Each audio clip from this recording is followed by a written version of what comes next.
Hey guys, I thought I'd give kind of an update. Well, I guess it's not really an update. It's kind of the first video I've made about the car. Uh, it's a project I started for Drag Week this year. Wanted to run the street race class, but I kind of screwed myself on it because of that bar right there. God damn it. I'm horrible with a measuring tape, apparently, and completely screwed myself because that won't clear the stock dash, and the stock dash is a requirement to run street race, which shoves me into the super street category, which there's no way I'm going to be competitive. They're running like 7s in the quarter. That ain't happening. But I figure it'll be fun either way, even if you're not competitive. 850 is easy enough to do. It's got a full 10-point cage, and I went ahead and braced the shock towers back there, put a bar between it too. Got all the tabs and all that crap.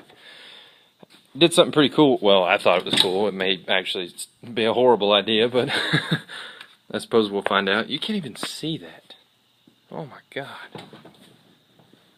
I got some 1/4-inch plate from the hardware store and some gussets from Jegs a buddy gave me. And you actually just put the tab on top and gusset it to the bar rather than using a double shear. And to be honest with you, I paid $10 for all 4 tabs, where you're going to pay like 25 or more for the real ones. So it was fantastic. Got that stupid little seat brace thing.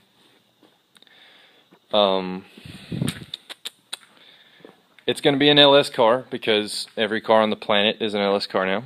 Team ZK, that steering rack that you guys said was going to kill me, I'm pretty sure it's not going to. Oh yeah, check out those new boots. They're shiny, huh? Oh yeah, fantastic. Got those motor mounts. It's supposed to set the motor perfectly, according to Dave. Caster camber plates, all the adjustable jazz. It's fantastic. Going back to the back here. Got the fuel system all done. I've been up all this myself. Oh yeah, I'm a craftsman. Or blacksmith, or whatever you call a dude that bends stuff with an anvil. Got a spot back here for the water meth kit eventually. And battery box in, switch in a pretty cool spot. Probably gonna get one of those sarcastic license plates. That one's just there for mock-up to make sure that little dude there would clear. Oh, that junker there is going to go in pretty much no modifications whatsoever. I'm not even going to change valve springs on it for now. I'm going to take that stupid clutch fan off, yank all the wiring off of it, hook up the gold box, which is hiding out in there somewhere, along with all the other junk that goes on it. I'm going to take a look at it. Got all that 8AN push lock that Matt talked about all the time.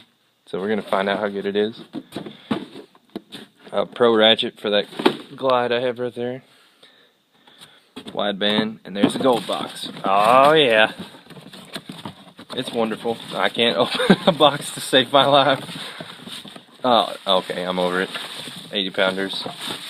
SD card for the data logger.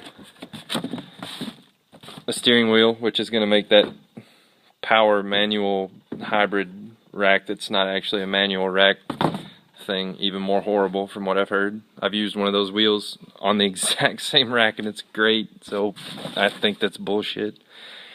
Switch panel I got from Summit, and for the money you really can't beat this. These switches are like, listen to that. They don't feel cheap, they feel great. Starter button feels awesome. It's got a bus bar on it. You pretty much cannot build this for $60. You'd be crazy to try and build one.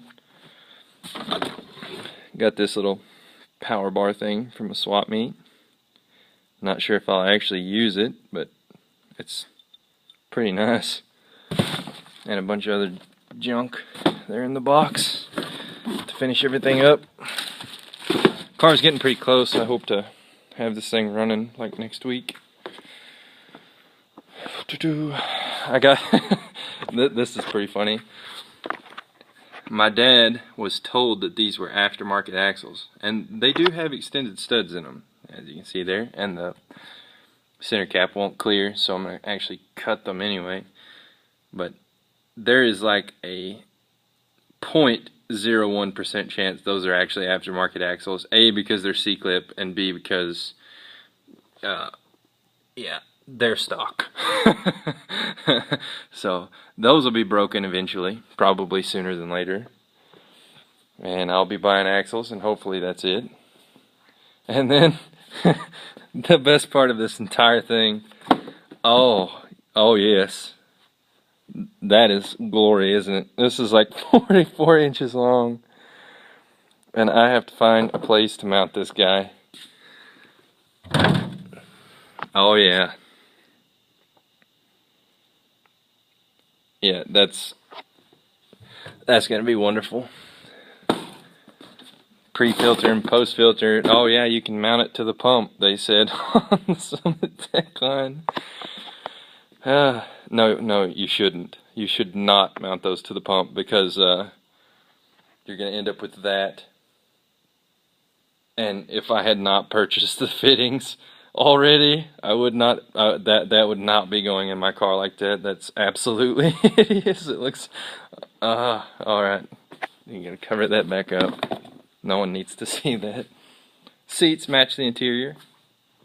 I think I failed to mention that it will still be a full interior car.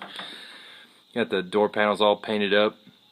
I think I did a pretty good job of masking off the wood grain. I want to retain it. I'm going to retain that wood grain, and I actually have all the manual gauges and stuff in there. Oh yeah, it's gonna look good. I think, maybe, probably not.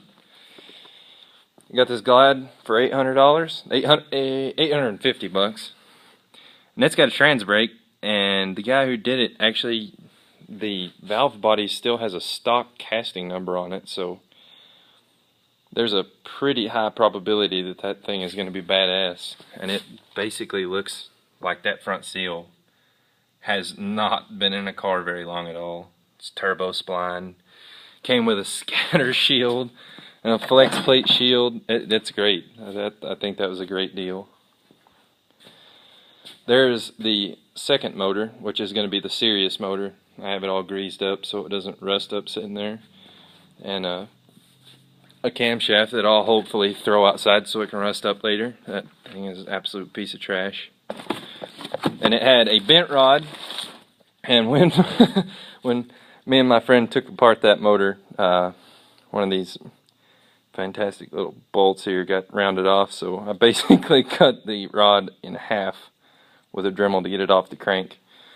So I got those off eBay for like, I think I gave $18 a piece. These are press pin. I think they call these Gen 3.5 rods. I'm pretty sure that's how they're referred to as, because it is a Gen 4 rod, but it's a press pin instead of a floating pin. So yeah, I'm sure it'll work all the same. I'll let you know if it doesn't, but it will be stock bottom end for now. I got another truck intake. That's a really nice one. I got that for free. I don't know how. Probably because it's a truck intake. But anyway, should be running here probably in a week, maybe two, depending on how much time I get to myself. But anyway, that's the little Fairmont. Oh yeah, the best part. This is the absolute best part of this whole thing. Ford, actually, let me get some light on that. Oh, yep. Ford actually, from the factory, put a provision to hold your brake calipers up with the zip ties. Right there. Isn't that great? Ford Motor Company. Oh, you gotta love them. Except for the rest of this car that's all 22 gauge stamped steel that's spot welded together. It's absolute trash. But you can zip tie up your brake calipers in the event that you need to. Oh yeah, that shiny guy there. Strange adjustable everything, and you can't see it because it's midnight under the car. But anyway, that's it. Thanks.